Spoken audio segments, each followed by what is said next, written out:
fun are we having? Is this nuts? This is great, right? Coming up next, we got the one and only George Anthony, everybody!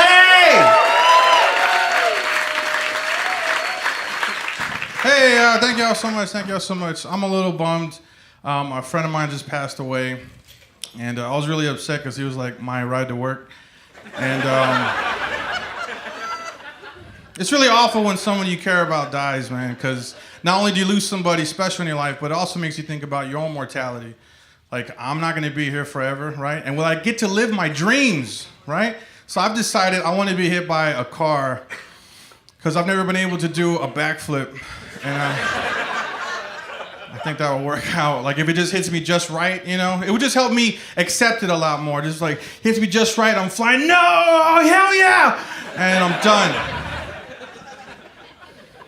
Everything dies though, right? Plants, animals, insects die. Insects die and we don't even think about it.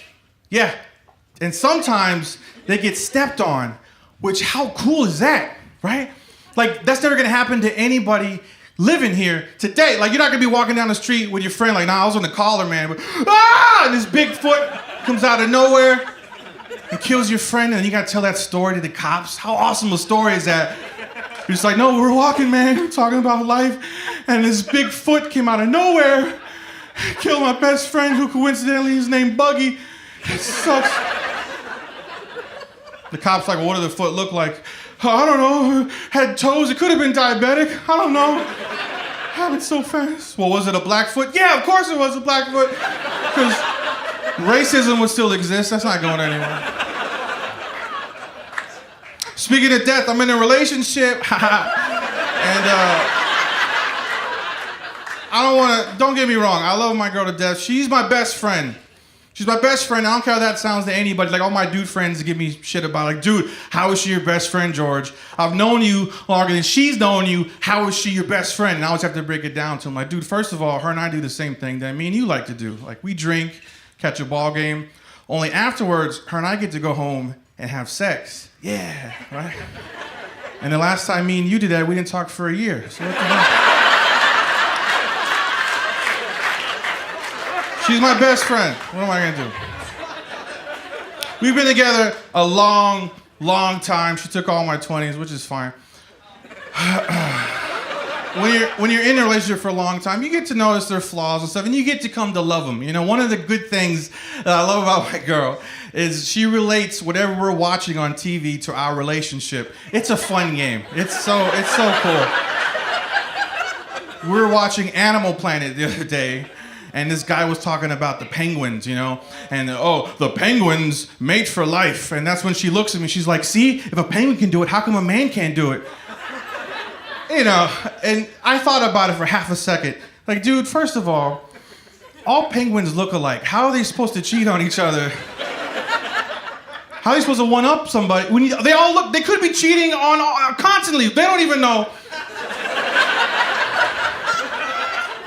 I didn't say that. What I did say was like, oh, you're smart, I believe in you.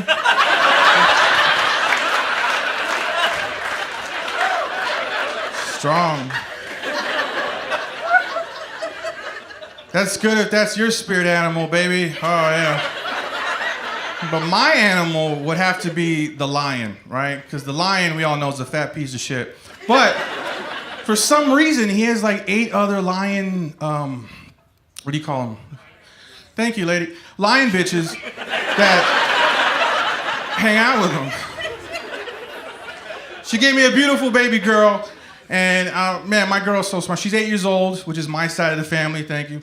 Everybody in my family lived till they're 8 years old, so, you know, strong genes.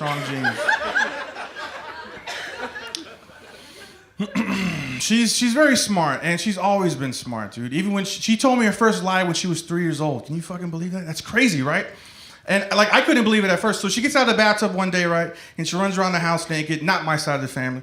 So I go get her clothes from the other side of the house. I hear her, uh-oh, right? And as a parent, you don't want to hear those words, but especially if you're renting, right? So I go over there, and she's just naked, cute as a button, holding her little doll, right? And in front of her is this like stain, this like piss stain on the carpet. And I knew it was piss because as your parent, like you do weird stuff. Like so, I did my pinky in it, and I was like, bro. It's like that 1980s cop coke test where they do it, and you're like, oh no, dude, that's primo. You're going away for a long time. So I asked her, I'm like, dude, did you pee on the carpet? And she was like, no. I was like, oh, okay. So who peed then? She goes, it was the baby. She blamed it on her doll, right? Which my first instinct was to grab a doll by the head and just throw it against the wall. Like, all right, well, that's what happens when you pee in a house then. Look at your friend. Look at your friend. But you can't do that, right? Because then she'll grow up not trusting her dad, and she'll end up like her mom, right? So what I did...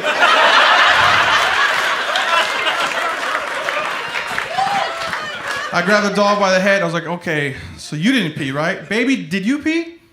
Oh, okay, so who peed then? Oh, don't trust your friends, dude. Only trust daddy. I thought that would work, right? I thought that would work, but later on when I went to go tuck her in, I'm good night, baby, big girl, sleep by yourself. I looked over in the closet, the doll was hanging. Right? And across the belly, it said snitch in crayon. I was like, oh my God. Hey, thank y'all so much.